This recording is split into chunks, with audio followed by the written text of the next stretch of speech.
Hey girls! Welcome to Gem Girls Talk, a sisterhood podcast where we dive headfirst into all things teen girls. I'm Melody, the founder of Gem Girls, a sisterhood blog and podcast ministry. Welcome to episode 1! Joining me today is Elizabeth. Hey friends! I've been with Gem Girls since the beginning, and I love being part of this ministry where I can help other girls grow closer to Jesus. I love to write, sing, play guitar and piano, travel, and spread God's love. Today I will be diving into insecurities and friendships and how we can navigate these issues God's way. Insecurities are part of each and every one of us. According to the Century Dictionary, an insecurity is lack of assurance or confidence. Sometimes this shows up in how we feel about our bodies, and other times it's in what we think about ourselves. Insecurities can show up in many different forms, for many different things. When they get out of hand, our insecurities can be a handicap to our everyday life. For example, we might avoid going to a certain place or hanging out with certain people because we think we don't look good enough or because we don't fit in with other girls. Most of the time, insecurities are harmful to us because they're based on lies. These can include physical, mental, emotional, and spiritual insecurities. There are a lot of physical insecurities. Weight and height are really big ones. Some girls think that they're too big and they envy all the girls with tiny waists. But did you know that some girls think that they're too small? You think everyone would want to have a tiny waist and be petite, but that's not always true. That's a really good point. Another big one is height. It's easy to think that you're too tall or too short or won't look good unless you're a certain height. For example, I am about 5'8", and honestly, it's not too much taller than average, but I used to be so annoyed because I didn't like being so much taller than other girls around me. It always seemed as if I was almost a head taller than everyone else. Sometimes those thoughts still come back up, but now I'm learning to accept my height and not to be so jealous of those who are a few inches shorter than me. I'm the opposite. I'm 5'3", so I'm the one wishing that I was taller because it seems that the world was made for tall people. I'm not that much shorter than average, but it seems to me that we all believe that the grass is greener on the other side. I know, right? We all want something we don't have. That goes along with another really big issue in our world today, and that's skin color. Girls are being looked down upon because their skin is light or dark. Let's think about that for a moment. Does the color of your skin change your personality or character? Of course not. The color of your skin does not change who you are as a person. You might think that because a person has darker or a lighter skin, they must have certain character traits. But that's not true. Your personality and character are influenced by your surroundings, your friends, and your choices. God has created every person on this planet to be unique. There are no two people who are the same. This goes to show that no matter what we look like on the outside, what really matters is what's on the inside. We are all fearfully and wonderfully made in God's own image. That's Psalm 139, verse 14. That's a wonderful verse. You know, sometimes I get down on myself for having that one pimple on my face that everyone is totally going to see, or just thinking that I'm not pretty enough today. I've learned that no matter what you think of your size, height, or features, God made you to be you. And most people won't even notice the parts of you that you don't like unless you make a big deal out of them. Lots of girls use makeup to cover up parts of their face that they don't think are beautiful. But makeup needs to be used to enhance who you are, not as a cover-up. But sadly, today's beauty standards are based on images of people whose faces have been covered in makeup and faces that have been photoshopped to look a certain way. And this is what a lot of girls today are striving for. Then discouragement sets in when the realization comes that we can never reach these standards because they're fake.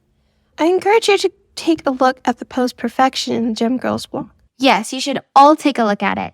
There's a video in there that will open your eyes to see how messed up our beauty standards actually are. Okay, so those are our physical insecurities, but what about our mental ones? Well, there's the I'm not good at anything belief. That one is really damaging. You know, there was once a guy who was putting food away in a walk-in freezer when the door shut and the lights went off. He started freaking out, telling himself that he was gonna die. Well, when law enforcement found him, he was dead, and they found out that he had died from hypothermia. But you know what was really confusing? The freezer was unplugged. Sure, it was a little cold, but it was unplugged. He convinced himself that he was dying from the cold, but in reality, he really wasn't. The saying, mind over matter, really is true. Wow, it really is. Sometimes we might just believe that we're simply not good at anything. The truth is, though, that we can do anything we put our minds to. We don't have to limit ourselves by this thought. And we really do limit ourselves. I've struggled with doing things that I'm not good at. If I know I'm not good at it, I don't even want to try. And over the years, I've missed out on a lot of really fun and awesome things just by not stepping out of my comfort zone. Yeah, I've experienced that as well. There's been many times I've missed out on great opportunities like meeting someone new or getting to experience something new because I was just too afraid to take a step out of my comfort zone. And that fits right in with emotional and spiritual insecurities. Do you ever feel like you're too emotional or not emotional enough? God created everyone differently, and each person can fill a unique role in our society. That's a good point. There are spiritual insecurities as well. Maybe you might think that you're not religious enough. Maybe you might think that your prayer and devotional life isn't enough compared to what others are doing. On the other end, you might think that you're too religious. Where do our insecurities come from anyway? They come from comparing ourselves to other people. Maybe you have a really popular friend and you feel like if you could be more like her, you could be more popular. When we're constantly comparing ourselves to others and wanting to be like others, it can have a negative effect on our lives. God created all of us differently, and there's nothing wrong with being unique. God intended it to be that way, and we don't have to be discouraged about ourselves because of our insecurities. And we don't mean that you should be happy about your insecurities. You just need to figure out if your insecurities are based on truth or lies. If you're insecure about your nose because you think it's too long, accept it as a unique part of you. Remember, everything God made is good.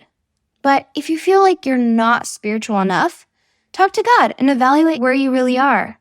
No one is ever spiritual enough, so don't even think about comparing yourselves to other people who might seem more spiritual than you. We should strive to be like Jesus, not other people. That's what the Christian walk is all about. There's a verse that comes to mind. It's found in 1 Peter 2, verse 9. It says, "But you are a chosen generation, a royal priesthood, a holy nation, a special people, that you should show forth the praises of him who has called you out of darkness into his marvelous light." This means that God has chosen us to be different. He has called us to stand out from the world. He wants us to shine his light to all those around us, and that includes our family, friends, and anyone else that we come in contact with. Our friends are some of the most important people to share our lights with. We're most influenced by those closest to us, and in turn, by being a good influence on our friends, we can be a good influence on ourselves. This leads us into our next topic, friendship.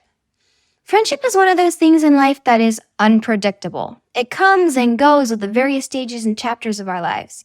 But during these teen years, friendships can sometimes become what defines us. If you're friends with a popular girl, then that's your status, popular.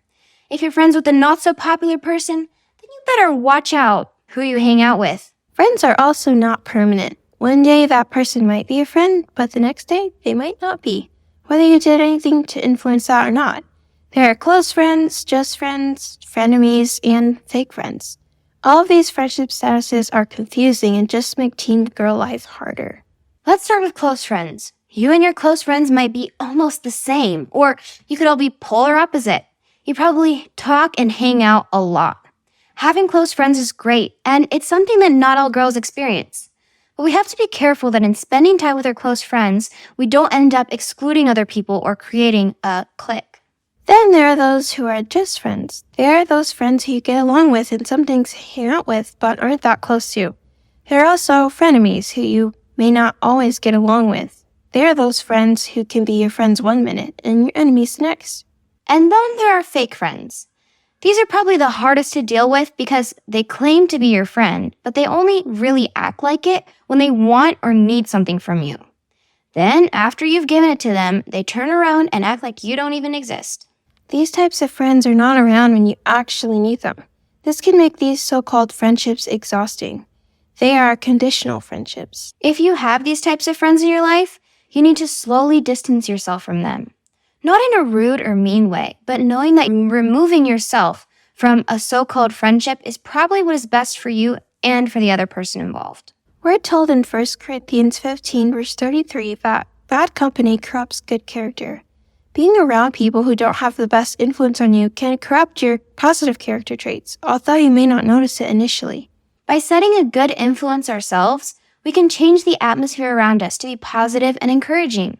Evaluate your friendships. Which ones are positive? Which ones aren't?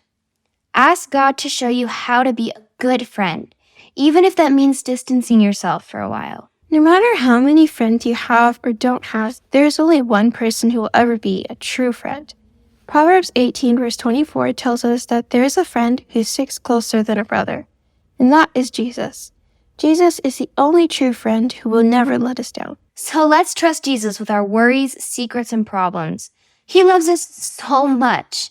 Join us in episode 2, where we'll be talking about secret sins and how they impact our lives. And be sure to check out gemgirls.org for new episodes and blog posts. Thanks for joining us on Gem Girls Talk. Bye, sister.